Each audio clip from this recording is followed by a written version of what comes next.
If you enjoyed the channel and our video content and would like to support us, you can do this in a couple of ways.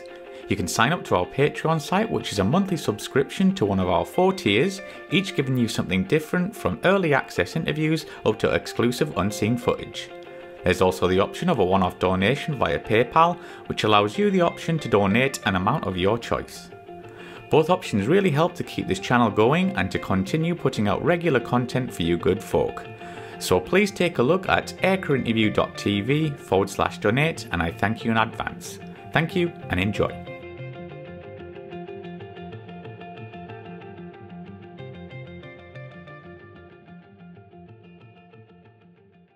And the other one is actually my first SAM kill, and it may be the 494th's first SAM kill in Iraq. They might very well have bagged SAMs before in the Balkans, but we had a 4-ship up, and we got sambushed. And when I say we, I mean Backcross and I in Coors 1. And we're engaged by an SA-3 site out of nowhere. 28 December 1998. The guys just start shooting at us. Wow. And we get the radar warning before the missiles come off the rail, but it's a launch warning, so it's the direction is not good. It's what's called an uncorrelated launch. And so we guess where the SAM battery has to be, and we're in a slicing left turn while I make the defensive call because we're defensive. And by the time the missiles actually come off the rails, we are nose down, supersonic, just blowing out of there. And so we probably kinematically defeated those shots. And I end up seeing the missiles detonate high, well behind us between the tails, because I'm looking over behind us. And we circled back around and gathered the forces and came back in, and we brought a 4-ship in, and we dropped GBU-12s on an SA-3. So we brought the knife to a gunfight, but really we brought 4 knives to a gunfight. And the guy could only shoot at us at one at a time, and I don't think they were expecting a shot. So we came sailing in from multiple directions. Everybody was across the target in 17 seconds. And we hit the radar with 4 laser-guided bombs and the control van with 2 more, and then we're out of there. So I actually have video online of this whole thing where I reconstruct the engagement. Steve had me do that. Wow. And what squadron was that with Starbaby? So that was the 494th Fighter Squad. 494th, yeah. Wow. So when that happened, I mean, just like I'm trying to put myself in your cockpit here. Was it like, uh-oh, or you just like automatically like, I know what to do here? I was like, oh shit. No, so I've had several moments in aircraft where I get, oh, this is bad. But that was not one of them. That was just the responses were instantaneous. Bat, executed perfectly. I executed the things. I mean, he made the maneuvers. I made the radio call. We had situational awareness. We were out of there. I mean, we did overspeed our bombs. The carriage limit on the weapons we were carrying at the time is like 0.95 Mach. And we were so far past 0.95 Mach. It's not one of our big concerns as to whether or not we're in the carriage limits for the ordnance on board.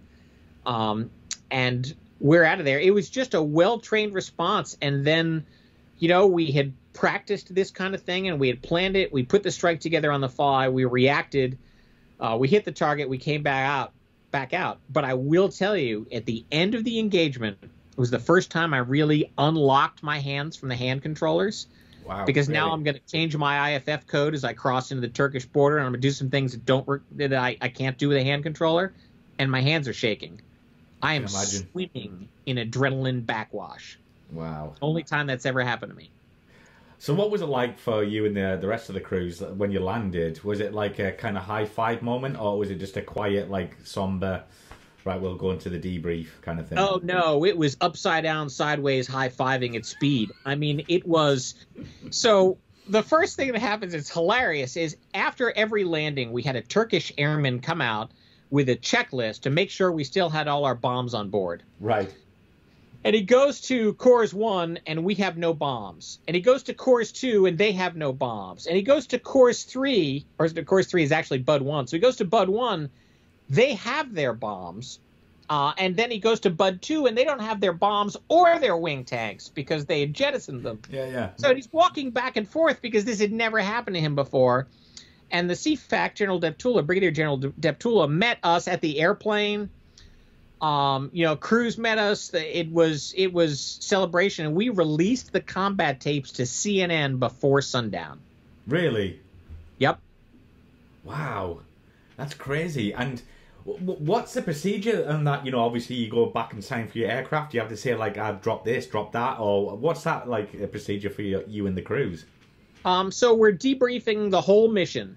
We're actually skipping everything that comes up prior to the first SAM shot, right? So normally you debrief all the, at least you mention that you don't have anything to mention because everything went smoothly. You just jump right into on a combat drop, you jump right into your weapons video. And so we're trying to figure out what happened, who was shot at whom, what shot at us, could we have improved anything, whose bombs hit what.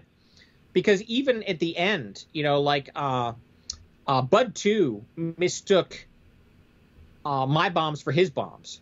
His were 2 seconds behind mine on the same aim point. And there was also some confusion in Cores 2. I mean, it didn't matter. We cleaned up the SAM site, right? But that's where you actually sort out who did what hit where, and what you actually did, and what the timeline was, and which battery was it, because now you're instead of looking at radar images in the targeting pod, you're actually putting all that on a chart and saying, okay, well, it was this site, etc. So it was quick, and we were pumped. Yeah, did you get much sleep that night? Yeah, I slept like a rock. I never have any problem sleeping. Right. Yeah, Perfect. I was on a search team for 6 years, and I learned I could sleep anytime, any place. I once slept standing up with my arms wrapped around a ladder because it was the only place that wasn't muddy. Christ, look at you, look at you. Great story there, Starbaby. But how many hours did you get on the Strike Eagle? So I got 700 and change. I got out of the Strike Eagle at the end of 3.5 years, getting 750 hours in 3.5 years was pretty good. That was normal. That was normal for aviators in the time frame.